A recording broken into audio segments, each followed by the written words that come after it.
We're live. Good morning, everyone. Welcome Good morning. to the ICHRRF monthly Speaking Up series. Please see our logo here in this slide. On behalf of the Board of Directors and the executive team of the ICHRRF, I invite all our audience members for our monthly Speaking Up series oration. Just to let our viewers know, ICHRRF stands for International Commission for Human Rights and Religious Freedom. We are a US-based non-profit organization. We are focused on upholding human rights and religious freedom through continuous monitoring, policy intervention, and collaboration. We are focused on educational, research, legal and human rights advocacy, and charitable purposes. We do strive to be an advocate for human rights and religious freedom of underrepresented communities across the world. We do believe that humankind can no longer afford to be selectively vocal about the rights of only a specific set of people. A just and humane world necessitates fair treatment of all living beings. Our focus is on indigenous rights and freedom, free speech, and their cultural preservation.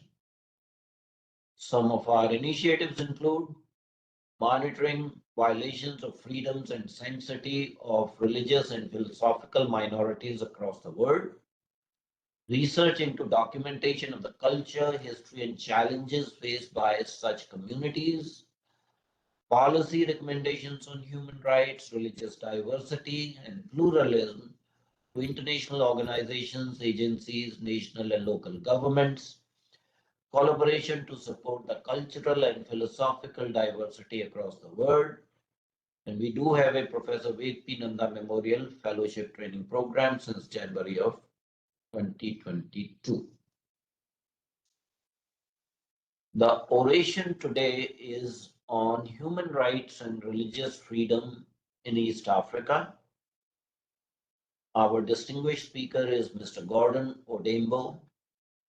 Today is Sunday, February 16, 2025. It is 10 a.m. Eastern Standard Time. And you will be seeing our guest speaker. This is his picture. Gordon is an international studies specialist focused on global partnerships and cooperation.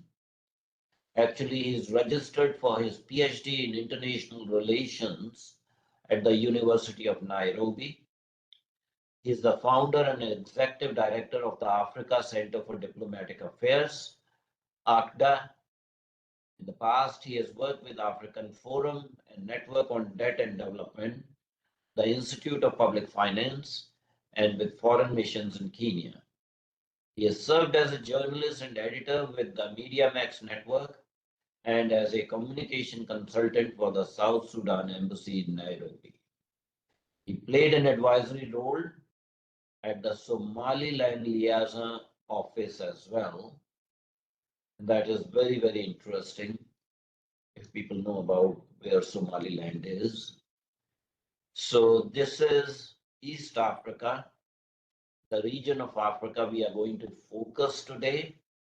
It gives you several countries, again East Africa, Somalia and Somaliland, unofficial, Ethiopia, Eritrea, Kenya, Uganda, Burundi, Rwanda, etc., etc. So that gives you the context. Our today's lecture is part of our monthly Speaking Up series. Unfortunately, we did not have a lecture in month of January because our speaker bailed out at the last moment. East Africa is home to several economies that are growing very rapidly, 5 to 7% rate annually. Some of these nations like Rwanda, Burundi witness horrific civil war and genocide in recent memory, and their turnaround towards peace, tradition-based reconciliation, and economic growth can serve as a template and example for many global hotspots. On the other hand, Somalia and Eritrea continue to languish in anarchy, and South Sudan also remains a similar simmering conflict zone. To shed light on all of this from a human rights and religious freedom perspective, Gordon Odhiambo will speak, and after his speech, we'll have maybe question and answer session. Some housekeeping rules. Please mute yourself to avoid noise interference. Keep your cell phone setting to vibration mode. Please don't interrupt our distinguished speaker. Questions will be taken only after the speaker is finished with the lecture. All the questions are moderated through the chat function. Please be precise and brief in your questions. Only those members of the audience who identifies themselves by video camera will be allowed to ask questions. No anonymous questioners, please. We are recording the event and will be available on our YouTube channel as well as on our website. Those members of the audience who request a certificate of attendance, mainly students and academics, they can get it from us by contacting christina.boozer@ichrrf.org. So without further ado, it's my honor and privilege to invite Gordon Odhiambo to this platform. And Gordon, you have 35 to 40 minutes to speak, and after that we will have question and answer. So please go ahead and share your PowerPoint as well as start your lecture.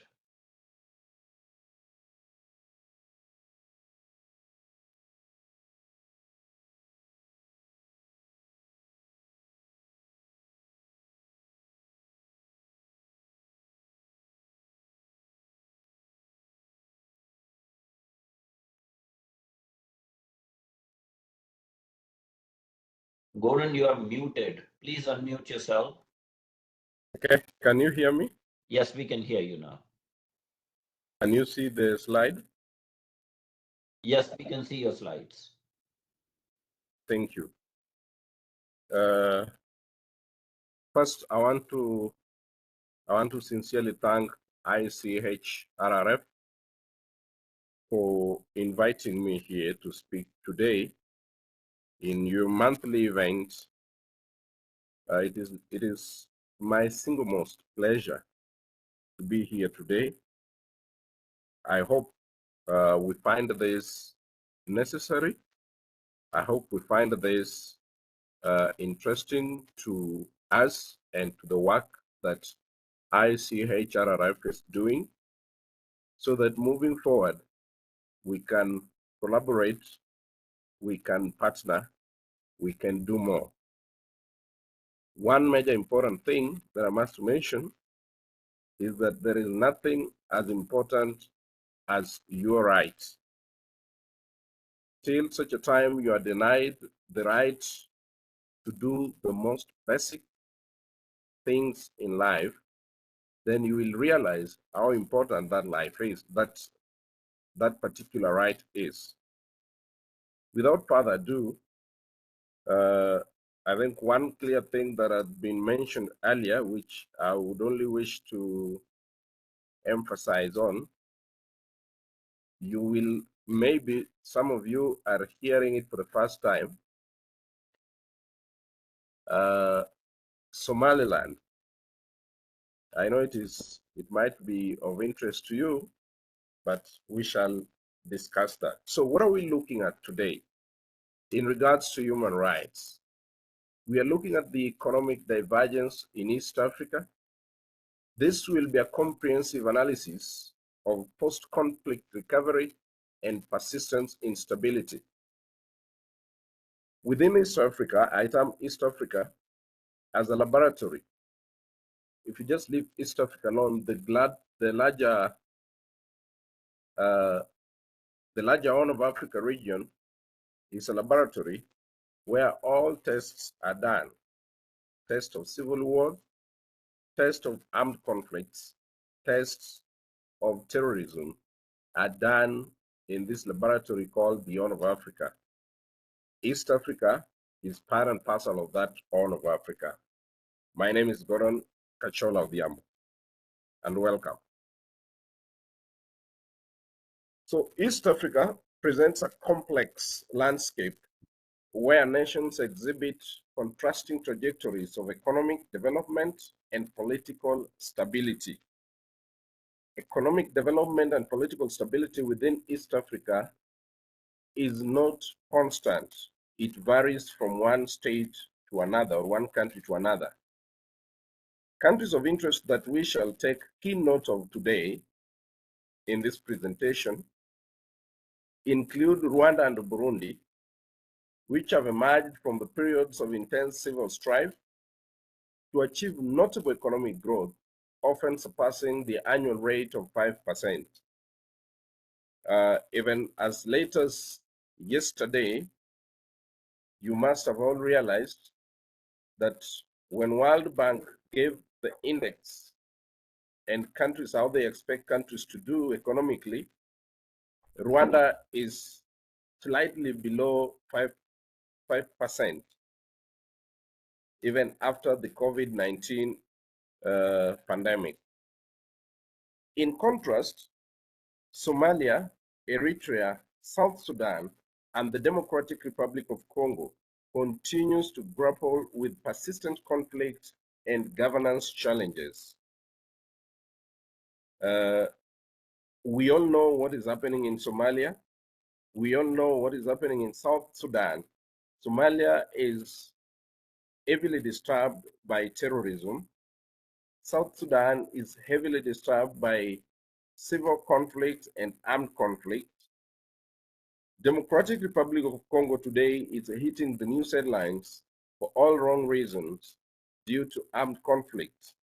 Eritrea, a country you will not see in news, it has been termed as the North Korea of Africa, the most closed society in the current world. So this paper will delve into factors contributing to these divergent paths, examining the role of reconciliation process, governance structures, and economic policies. Interestingly, I want to take us back a bit. When we talk of religion, we are talking of God. So I want us to look briefly onto who God is pre and post-genocide, particularly among the communities in Rwanda. So how do people, particularly Christians in Rwanda, how do they perceive God before genocide, and how do they perceive God, or how did they perceive God before genocide and after genocide? So in one of the research papers that I did collect, an interview with Christians who identified themselves as either Catholics, Protestants, Anglicans, Pentecostals, Jehovah's Witnesses, and Friends Quakers. Christians before the genocide attributed much of their religiosity to their family pushing them to go to church or teaching them about God and the Word of God. So there was nothing really much about God then. All they knew is that they have a relationship with God, and it was limited to the fact that God exists and God is good. That was it.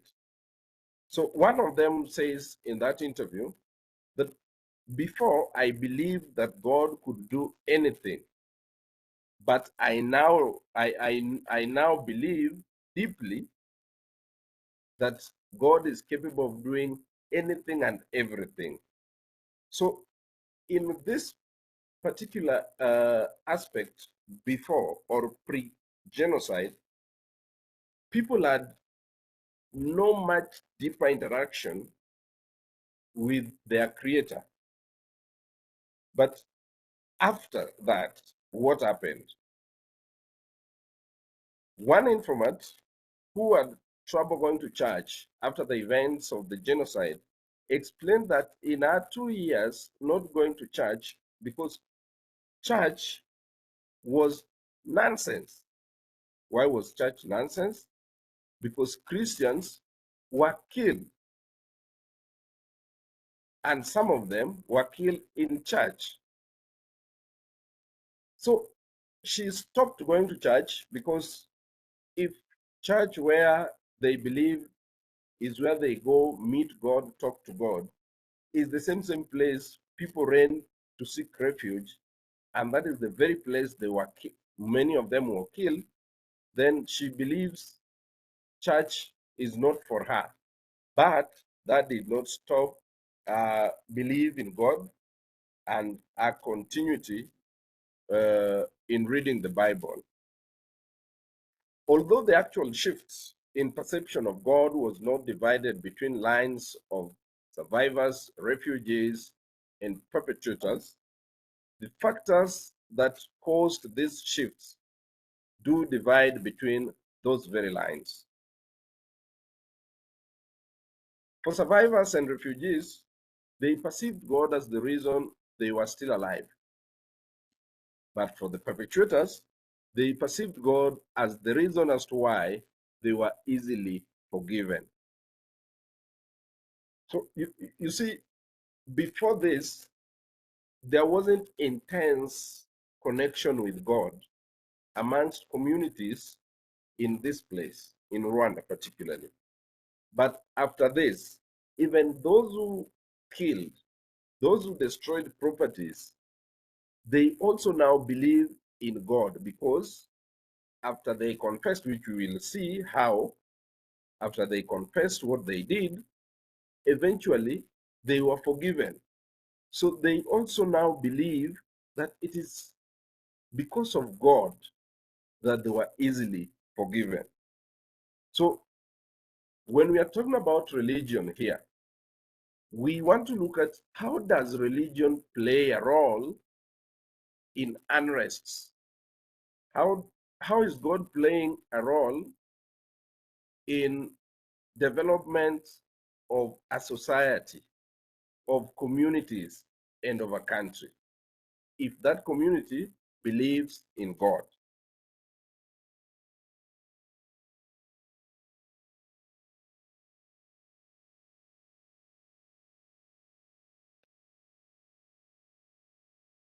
Now, we want to look at now the post-conflict recovery and economic growth. And we are going to look at the case of Rwanda and Burundi. These are two countries that are neighbors. Pre-colonial era, this was simply just one big community with tribes in it living together. But after colonialism, they were now divided into two states. Two of these countries are significantly more than interrelate. They interrelate more than each other.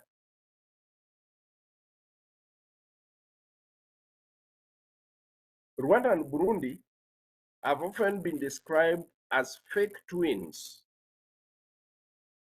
in the sense that they resemble each other in many ways in relation to pre-colonial system, which I had mentioned, ethnic and social demographic system, and colonial experiences. You will realize that, which we will see again, that even the communities living within, the tribes living within Rwanda and Burundi are one and the same. It's the Hutu, it's the Tutsi, it's the Twa, among others. All the communities you find in Rwanda are all the communities you find in Burundi.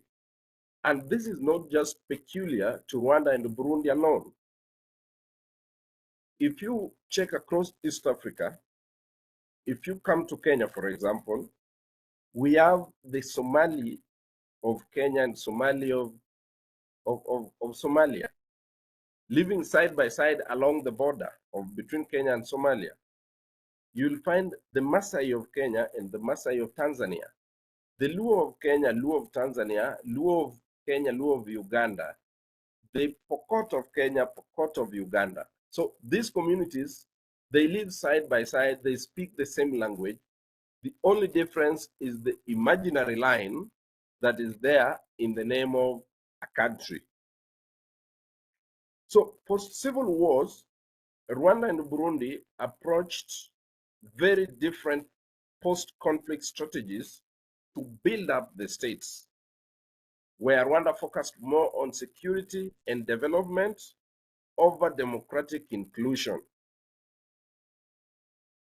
So after all this had happened, after the genocide of 1994, after the civil war and the massacres in Burundi in 1987-89, every country was now taking approach that the leaders then thought was necessary for them. And we will see how Rwanda approached it and how Burundi approached their own development agenda. Burundi, on the contrary, focused more on power sharing and political pluralism over security and development. Why would Rwanda focus on security and development over democratic inclusion, but Burundi focus on power sharing? As we will see later, Burundi has two major ethnic communities, that's the Hutu and the Tutsi, where the Hutus are the majority, over 80%, followed by the Tutsi, and then other small communities as well. So it came to their realization that in whatever they do, for them to move as a country, as a state, for them to move as one major fundamental thing that they must do, because what was bringing them challenge was power. So they had to share power, political power. So factors in Rwanda's success. Factors in Rwanda's success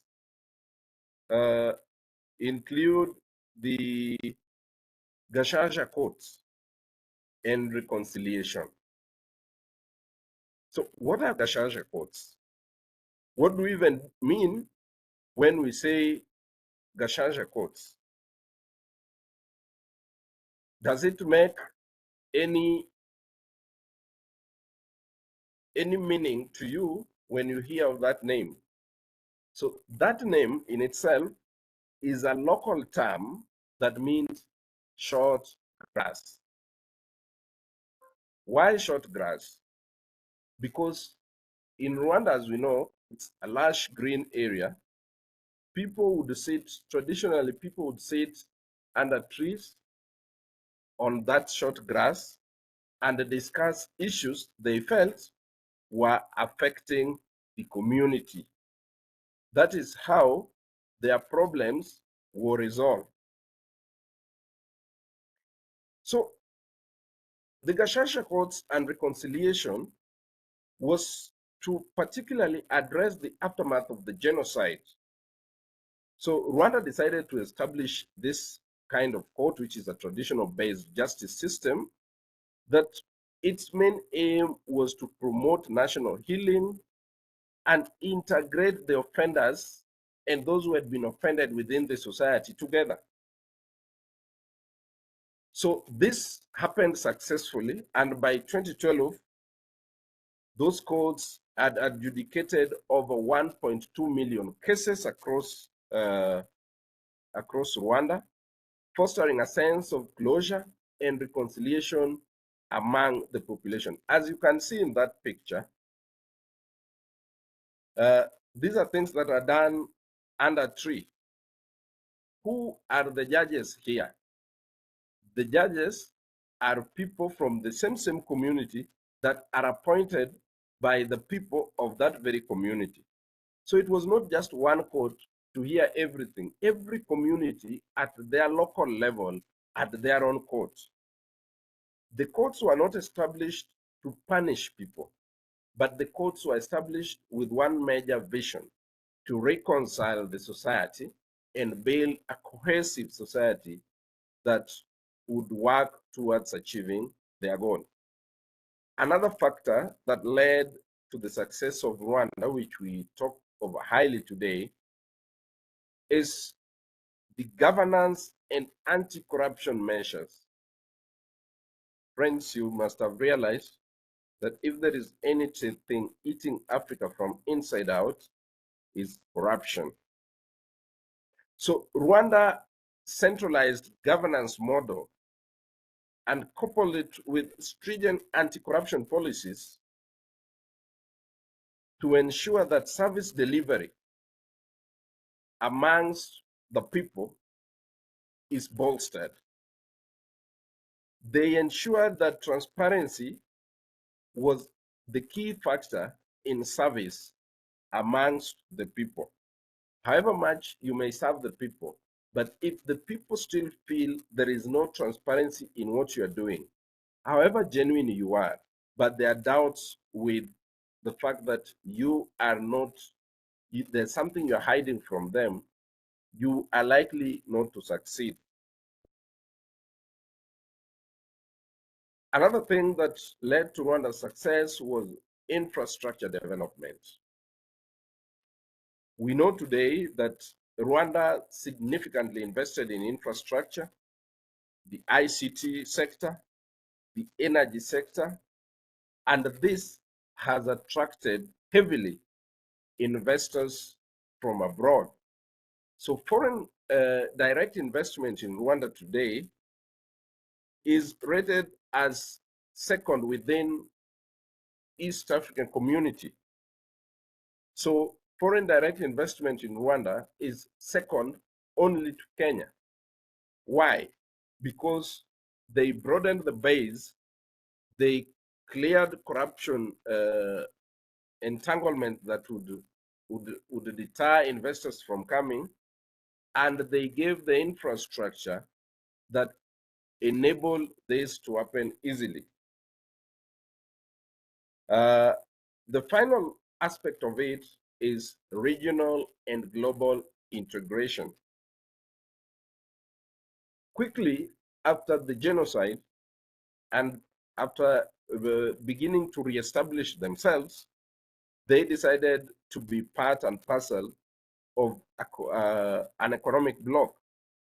And that's how they asked to be part of East African community, with the strong diplomatic relations establishing across countries within the region, collaboration in international organizations such as World Bank, and some of these things were also supported by the Bretton Woods institutions. Some of the infrastructure that developments that were being taken by Rwanda were supported by the Bretton Woods institutions, because Rwanda brought forth what they called as Vision 2050, an economic blueprint, where they want to see their nation in the year 2050.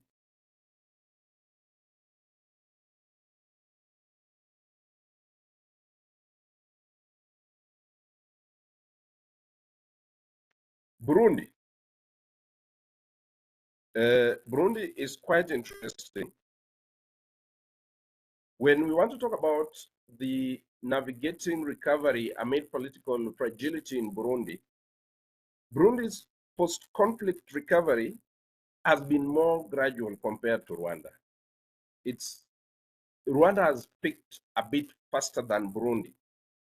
But why did Burundi take too long to pick? Burundi did not adopt the same line as Rwanda. It picked all different lines. If we all remember that there was a peace agreement that was being negotiated in Arusha. Tanzania. This peace agreement took slightly over 2 years, just between 98, late 97 to 2000, closing towards the end. And this peace negotiation took too long before they could agree. The big man syndrome also influenced heavily some of the conversation here, because a community, as you can see in this chart, the Hutu community, which is 80.9% in population, followed by Tutsi, which is just 15. The rest are less than 2% in population. The Hutu community, then with their leadership, felt like if it is political negotiation, they deserve more because of their numbers. But in power sharing agreement, inclusive government mechanisms have played a role in mitigating ethnic tensions. Those challenges, though they still persist, we can't say they are not there, they still persist. There is a bit of political instability in Burundi, which we have to acknowledge. So such crises, I think even up to 2015, we could still witness them. You remember when the late President Pierre Nkurunziza wanted to contest for the third term. It brought a lot of destabilization within the systems of Burundi. But at least it's a system that serves them up to now. We cannot boldly say that this system is such a sure system that will serve them in eternity. But at least for the time being, as fragile as it appears, it serves the purpose. So is the Rwanda case, if I go back a bit. In Rwanda case, there is a fear that without the strong arm of the current President, Paul Kagame, what would Rwanda look like? Will they slide into another conflict? So that is why you see, even when they go for elections, President Kagame is elected with over 97% of the votes cast. Is it that there are no better people? It is the fear that is already in them of what would happen in his absence. So leading by fear has already secured him a term as long as he lives. Such can be said about Cameroon in West Africa.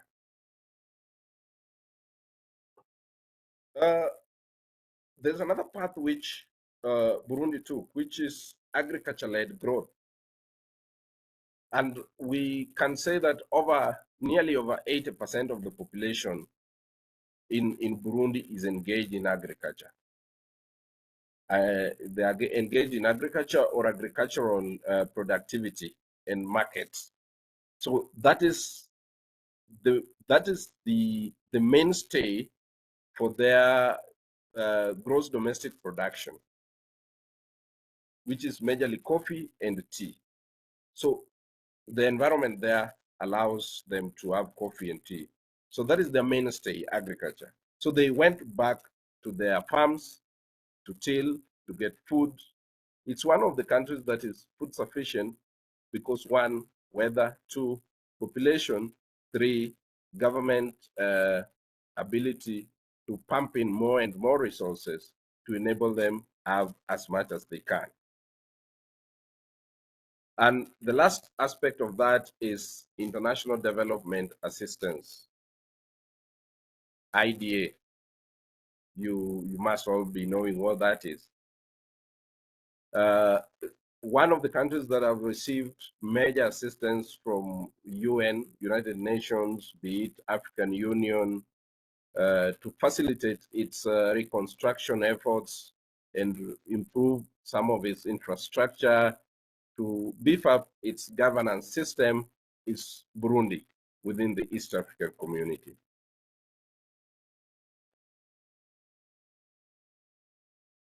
Now, we have seen the two countries side by side, taking different paths, having different economic models, security, peace and security models. What about where there is persistence in conflict? So one thing that is for sure, where there is conflict, where conflict persists, economic stagnation is assured. So we want to take a case study of Somalia, Eritrea, South Sudan, and Democratic Republic of Congo. So let us look at Somalia. I know even if I would ask here that tell me something about Somalia, without thinking you would say terrorism. But I would quickly tell you fishing. Why? It is one of the major economic mainstay for Somalia. Fishing and cattle rearing, majorly goats and camels, that they even export. But there is an enduring fragility in Somalia. So there was a state collapse in 1991, and clan-based politics was a major factor that ended up fragmenting the government system. The international community indeed recognized the federal government, though there is so much struggle for that federal government to even operate optimally outside the capital of Mogadishu. Unlike other cities in the world, it is almost impossible for the president of the Republic of Somalia to even walk on foot outside Villa. It's called the Villa One. So Villa One is the house seat of power in Somalia. The president cannot even walk on foot out of that place. Many a times that Villa One had been attacked severally before. And sometimes it forced even the head of state to live in hotels. Sometimes live out of the country, lead the country from outside. So there is, after the state collapse during the Siad Barre regime, so there was terrorism and insurgencies that really ravaged the country. The militant group of Al-Shabaab continues to pose significant threats, undermining peace and economic stability. Frequent attacks deter foreign investment and development efforts. I think up to the year 2020, there was only one country that took the courage outside Africa to have direct flights from their country to Mogadishu, and that is Turkey or Turkey.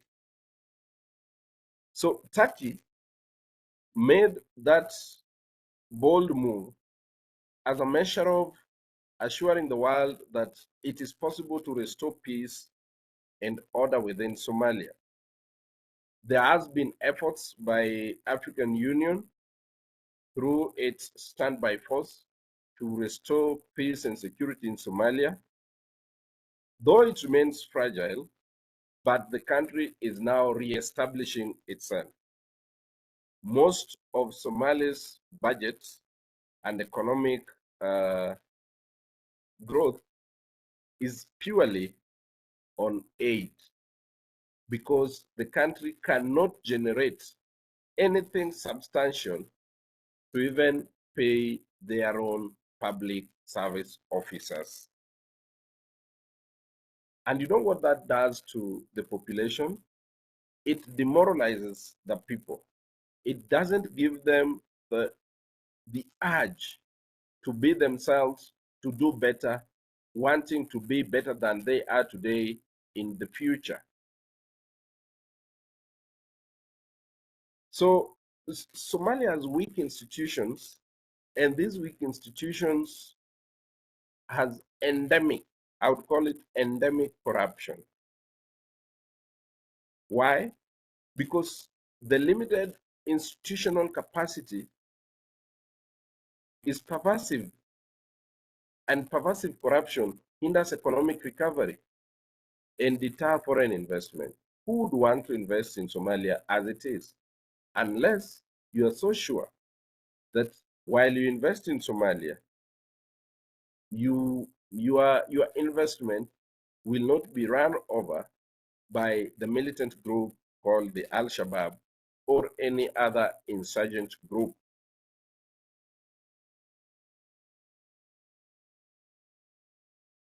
Then there is the North Korea of Africa, as it has been termed. Why the North Korea of Africa?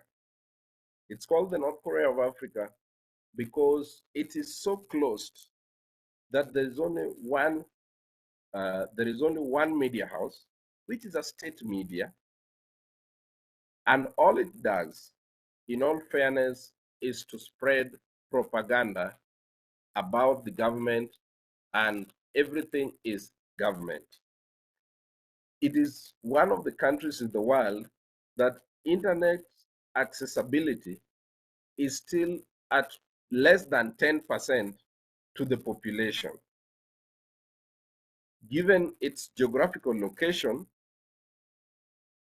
at the tip of the Red Sea, around Bab el-Mandeb Strait, many of her people, the population there, tries all they can to escape out of that country. Why? Authoritarian governance. So policies such as indefinite national service and restricted political freedom have led to mass immigration, resulting to a significant brain drain. If there is any country where people run away from more than any other country in Africa, it's Eritrea. You get the slightest opportunity to move, you move. Whatever happens to you, be it at the Mediterranean Sea if you go through Libya, or be it at the Red Sea if you have to go through Ethiopia, then all the way to Somaliland again, you find your way there. If you die in the Red Sea, well and good, you shall have escaped this. And because many of them, it is a must that you must serve in the national service. You have to be part and parcel of the force, or the police force, or the army. Economic isolation. Restrictive economic policies and limited foreign investment have stifled growth. The mining sector, primary economic contributor, operates under stringent state control. Everything is state and state alone. Strained regional relation. Despite a peace agreement with Ethiopia in 2018, which of course Dr. Abiy Ahmed of Ethiopia, the Prime Minister, was highly appreciated for, and even awarded a Nobel Peace Prize, economic growth remained sluggish due to continued government restriction on private enterprise. South Sudan. So there is South Sudan as the problem of resource scarce. That is the problem with South Sudan. When they were leaving the north, it was about religion. And I want you to mark that, because Al-Numeri then wanted to impose Islamic rule to the entire Sudan, not disregarding the fact that many of the Southerners were Christians. So it began there with the Nyanya 1 war, and it went to Nyanya 2 and Nyanya 3, and it blew up to SPLM, SPLA, and the fight and struggle for independence began. So there is resource wealth amid political turmoil. It is no doubt that oil dependency and mismanagement in South Sudan constitute to 90% of government revenues. So the oil alone in that place, 90% of government revenue is generated from oil. But there is mismanagement of that. Again, there's a problem of overdependency on oil. at least in the Middle East, some countries have the oil, they depend on it, and we can see the results in terms of development. Can we say that about South Sudan? No. So when these things happen, who suffers? It's the common person, the common countryman who will not access good health, who will not access good education, who will not access water, good sanitation.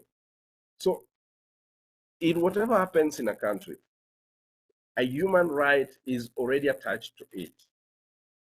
Be it in Eritrea, be it in South Sudan, if there is mismanagement of the oil resources, definitely there is a struggle for the common man to even put food on the table.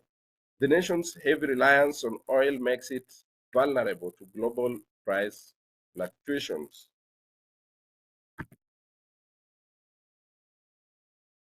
Then there is ethnic conflict. We all know that South Sudan has over 50 ethnic communities,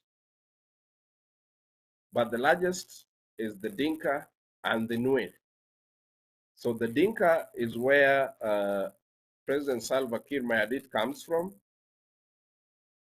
Then the second largest community is the Nuer, where Dr. Riek Machar Cheng Turgon also comes from. So these two notable leaders, through their communities, have impeded good governance, I dare say, because it is through them that this country cannot have an alternative leadership, just them, because they're still there and they're the figureheads of their communities politically. Then South Sudan also suffers from weak institutional frameworks. Remember, this country that got our independence in 2011. When it got our independence, one country that really tried to help them shape their institutions was Kenya. So when Kenya left at some point, there is still no good stability of some of these institutions. We hope that with the time, these institutions will be of repute and will serve the people. Because once they don't serve the people, they deny the people some particular rights that are fundamental. Gordon, can you conclude with the next couple of minutes? We are running short of time. We need to have some questions also. Yes, I'm actually on the second last slide. So Democratic Republic of Congo, abundant resources amid persistent conflict. Even the phones and machines you're using today, I'm very sure there's an item in them that originated from the DRC. So prolonged conflict, decades of armed conflict, particularly in the eastern region that we are even facing as we speak today, have led to displacement of humanity and has caused humanitarian crisis, governance challenges. The vast country, maybe people are now saying, should consider being subdivided into two for easy management, because you might not manage a country that is almost larger than Europe in size. The economic paradoxes. Despite rich mineral resources, DRC remains one of the world's poorest countries, with benefits of resources extraction failing to reach the people. Finally, what are we taking away from this presentation? We realize that from Rwanda to Burundi, South Sudan to Eritrea, governance and security reforms are crucial for post-conflict recovery. That we can take a good case with Burundi and Rwanda. So the governance system and security reforms, for you to move away from the conflict and succeed, those two systems must conform, must be in tandem with each other. Economic policies and international partnership play a major role in determining whether a country progresses or remains trapped in instability. A good case study is Somalia and South Sudan. Corruption, resource mismanagement, weak institutions are the main barriers to economic development in fragile states. And where we have corruption, where we have mismanagement of resources, where we have weak institutions, friends, you can all bear with me and agree with me that for sure, human right is not guaranteed at all. I thank you all and I submit. Thank you very much indeed, Gordon, for a very fascinating presentation.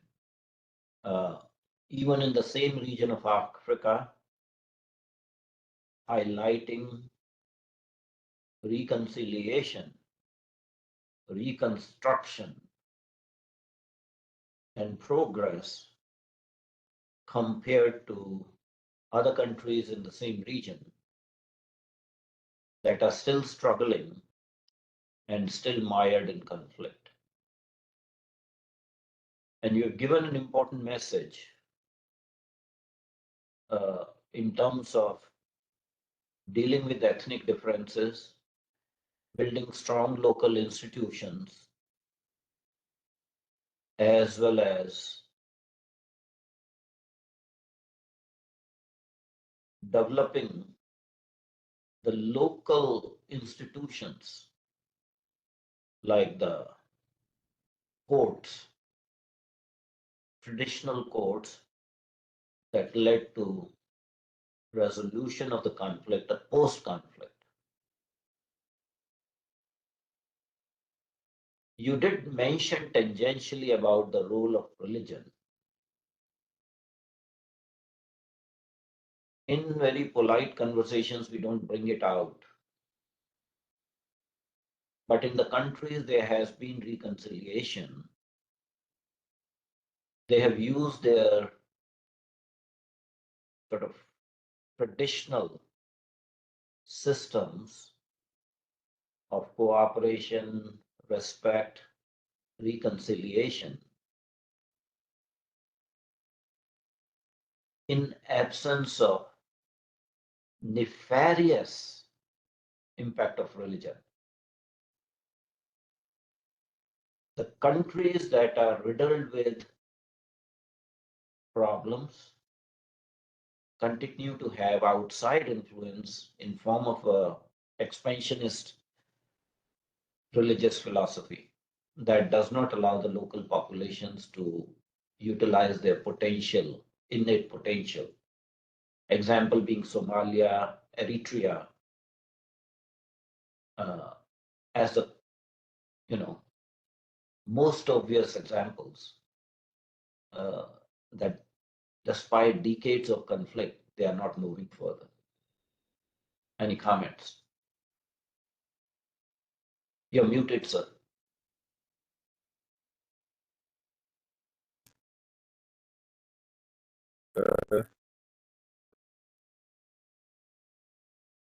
Should I take the floor?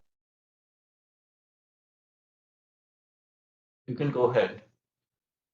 Well, you realize that not many countries leverage on the aspect of religion. Not many countries will accept the fact that there is diversity and the traditional aspect of dealing with event conflict within their societies. Till such a time that we accept the traditional forms, aspects of dealing with disputes, dealing with problems emerging from communities, is the actual time will achieve meaningful reconciliation, meaningful peace within our societies. Because today we are using the constitution of our countries, laws of the land to resolve disputes.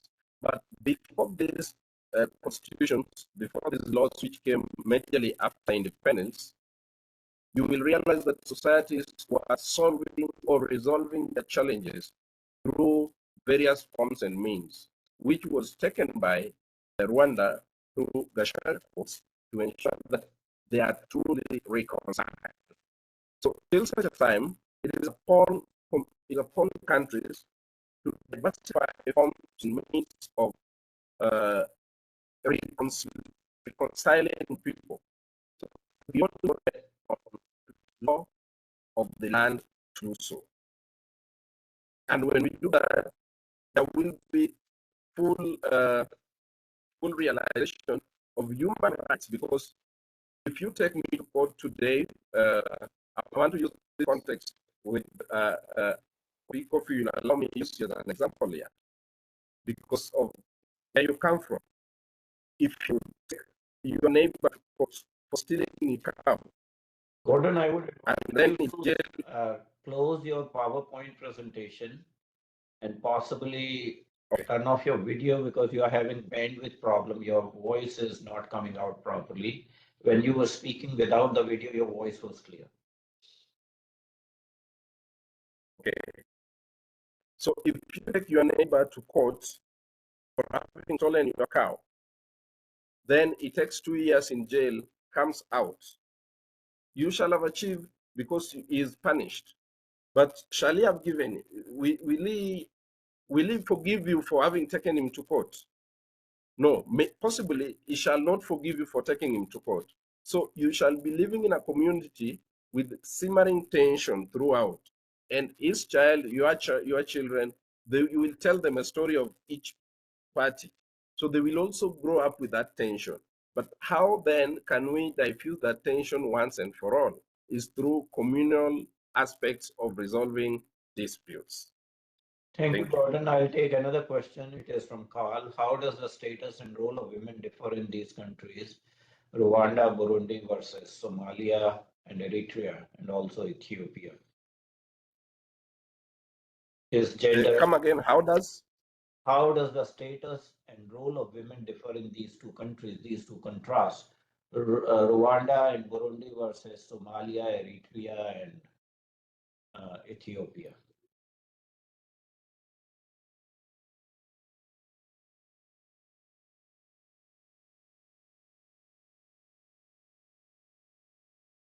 You are muted again, Gordon. Please unmute yourself. Sorry. We all know that Rwanda and Burundi are almost homogeneous in ethnicity formation. Ethiopia, for example, is not homogeneous in ethnicity. Ethiopia has nearly all the communities, be it the Kushites, the Nilotes, the Bantus. So that alone creates a diversity amongst them. There is a fear that over time, Ethiopia may erupt. Yes, it has been at the brink of collapse. You know, when Tigray War was there, when the Oromia are pulling apart. So unless a very intentional form of reconciliation amongst communities within Ethiopia is taken, unless Ethiopian government and the systems of peace, justice, and stability in Ethiopia decide to find a common factor that will unite the people, and they stop seeing one another as we versus them, Ethiopia may one day collapse to a scenario not very far away from what we witnessed in Rwanda and Burundi. Would successful division of Democratic Republic of Congo into two countries may improve the situation and give rise to more governance, stability, and resolution of conflict? Well, we know DRC in itself is almost larger than Europe. As a country, DRC is almost larger than Europe. That tells you the vastness of this country with meager resources to put up infrastructure projects. There are no proper roads. For example, if you leave Nairobi to Goma, the city of Goma in eastern DRC, and someone leaves Goma to Kinshasa, the person from Nairobi will reach Goma before the person from Goma reaches Kinshasa, a distance of over 2,500 kilometers with poor roads, no proper road network. That essentially tells you even government services do not reach the people in the far flanks. So establishing almost a semi-autonomous units within those areas will ensure that there is proper and well-coordinated services to the people. Because people fight when they don't get resources. People fight when they think resources are there, but they are starved of them. Thank you very much indeed, Gordon. We have run out of time, so I would not take other questions. It was a pleasure having you on our platform. This is the first time you have been on our platform. I would invite you to attend our annual conference in October and stay involved with us in various other activities. We value your contribution. We thank Gordon from the bottom of our heart to explain the various fault lines in East Africa that are leading to conflict and possibility of conflict resolution. I also thank our audience members who took time off on a Sunday morning for this seminar. Those members of the audience who, for academic reasons, want a certificate of participation, it will be available from Christina Boozer. Please send her an email, christina.boozer@ichrrf.org. We will be providing certificates of attendance. Thank you very much indeed to everyone, and we shall meet next month for our next monthly lecture. Thank you very much indeed. Thank you very much.